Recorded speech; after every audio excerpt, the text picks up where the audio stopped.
السلام علیکم ورحمۃ اللہ وبرکاتہ۔ اعوذ باللہ من الشیطان الرجیم، بسم اللہ الرحمن الرحیم۔ ومن الناس من يقول آمنا باللہ وبالیوم الآخر وما هم بمؤمنین، اور لوگوں میں کچھ ایسے بھی ہیں جو کہتے ہیں ہم ایمان لائے اللہ پر اور قیامت کے دن پر، اور وہ ہرگز مومن نہیں ہے۔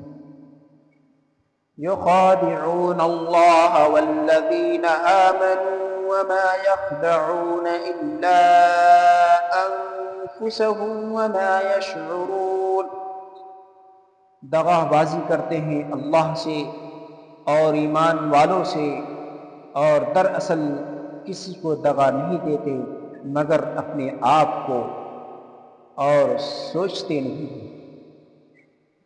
فی قلوبہم مرض فزادہم اللہ مرضا ولہم عذاب علیم بما كانوا یکذبون، ان کے دلوں میں بیماری ہے، پھر بڑھا دی اللہ نے ان کی بیماری، اور ان کے لیے دردناک عذاب ہے اس بات پر کہ وہ جھوٹ کہتے تھے۔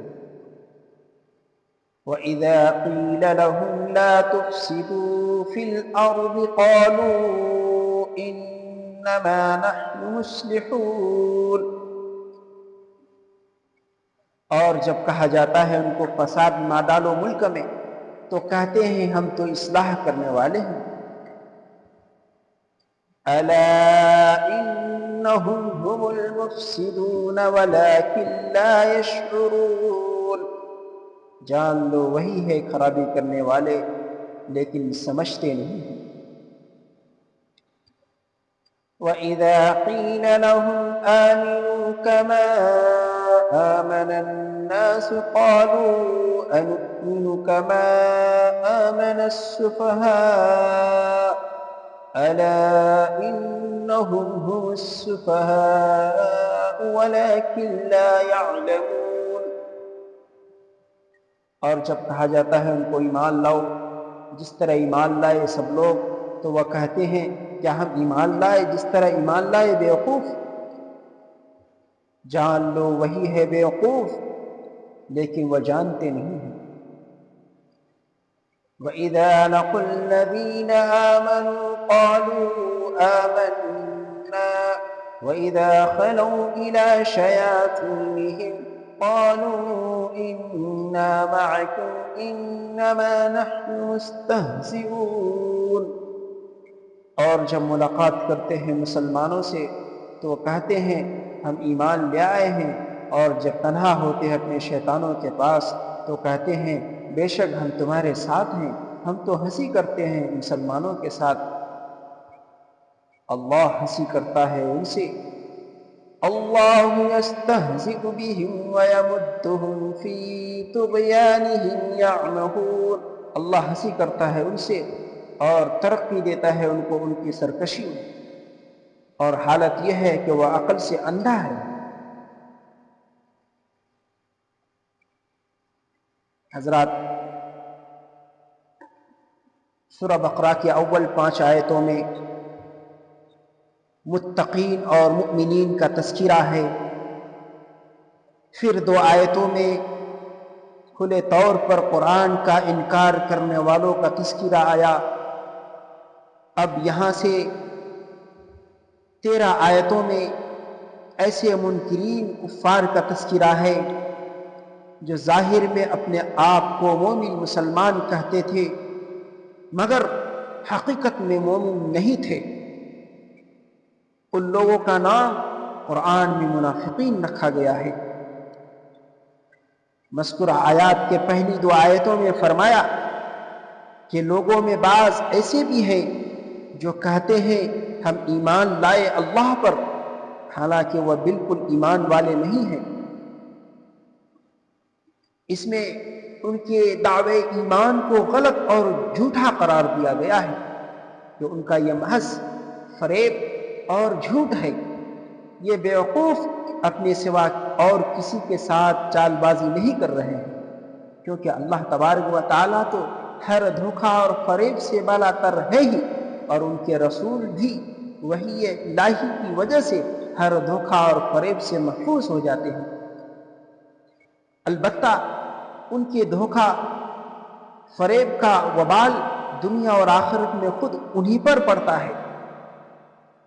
تیسری آیت میں فرمایا کہ ان کے دلوں میں بڑا مرض ہے، اور بھی بڑھا دیا اللہ نے ان کے مرض کو۔ مرض کہتے ہیں مناسب اعتدال سے نکل جائے، جس کا آخری نتیجہ ہلاکت اور موت ہے۔ قرآن و حدیث کی اصطلاح میں نفسانی کیفیات مناسب اعتدال سے نکل جانے کو کہتے ہیں، جس کا آخری نتیجہ روحانی موت اور ہلاکت ہے۔ چوتھی اور پانچویں آیتوں میں منافقین کا وہ مغالطہ مذکور ہے جس فساد کو اصلاح سمجھتے تھے اور اپنے آپ کو مصلح کہتے تھے۔ قرآن کریم نے واضح کیا کہ جس کو تم اصلاح کہتے ہو وہ فساد ہے، اور فساد کرنے والوں کو مفسد ہی کہا جائے گا، خواہ اس کی نیت فساد کی نہ ہو پھر بھی اس کو مفسد ہی کہا جائے گا۔ چھٹی آیت میں منافقین کے سامنے صحیح ایمان کا ایک معیار رکھا گیا، آمنو کما آمن الناس، یعنی ایمان لاؤ جیسے ایمان لائے اور لوگ۔ اس میں لفظ ناس سے مراد بالاتفاق مفسرین صحابہ کرام رضوان اللہ تعالی علیہم اجمعین ہے، کیونکہ وہی حضرات ہیں جو نزول قرآن کے وقت ایمان لائے تھے۔ اس سے معلوم ہوا کہ وہی ایمان قابل معتبر ہے جس پر صحابہ چلا ہو، جو صحابہ کا راستہ ہو، جس راستے پر صحابہ چلا ہو وہی راستہ ایمان کا صحیح راستہ ہے۔ ساتویں آیت میں منافقین کے نفاق اور دو رخی کا اس طرح ذکر کیا ہے کہ یہ لوگ جب مسلمانوں سے ملتے تو کہتے تھے کہ ہم مومن مسلمان ہو گئے، اور جب یہ اپنی قوم کے کافروں سے ملتے تو کہتے تھے ہم تو تمہارے ساتھ ہیں، اور مسلمانوں کے ساتھ تو محض تمسخر اور استہزاء کے لیے ان کو بیوقوف بناتے ہیں۔ آٹھویں آیت میں اس احمقانہ گفتگو کا جواب ہے کہ یہ بیوقوف سمجھتے ہیں کہ ہم مسلمانوں سے استہزاء کرتے ہیں اور بیوقوف بناتے ہیں، حالانکہ خود بیوقوف بن رہے ہیں۔ ان کو ڈھیل دے کر خود انہی کے استہزاء کا سامان کر دیا ہے۔ اللہ تعالیٰ کی طرف سے یہ عمل چونکہ ان کے استہزاء کے جواب میں تھا، اس لیے اس عمل کو بھی استہزاء سے تعبیر کیا گیا۔ اس سے معلوم ہوا کہ سامنے والا جس انداز سے سوال کرے اسی انداز میں جواب دے تو اس کو زیادہ بات سمجھ میں آتی ہے۔ یہ آیات کا خلاصہ بیان کیا ہوں۔ دراصل پورا مضمون 20 آیت تک ہے۔ انشاءاللہ اگلا سبق میں اگلی آیتوں کی خلاصہ بیان کی جائے گی، اور ان آیتوں کے ضمن میں جو مسائل آ رہا ہے ان کو بھی بیان کیا جائے گا انشاءاللہ تبارک و تعالی۔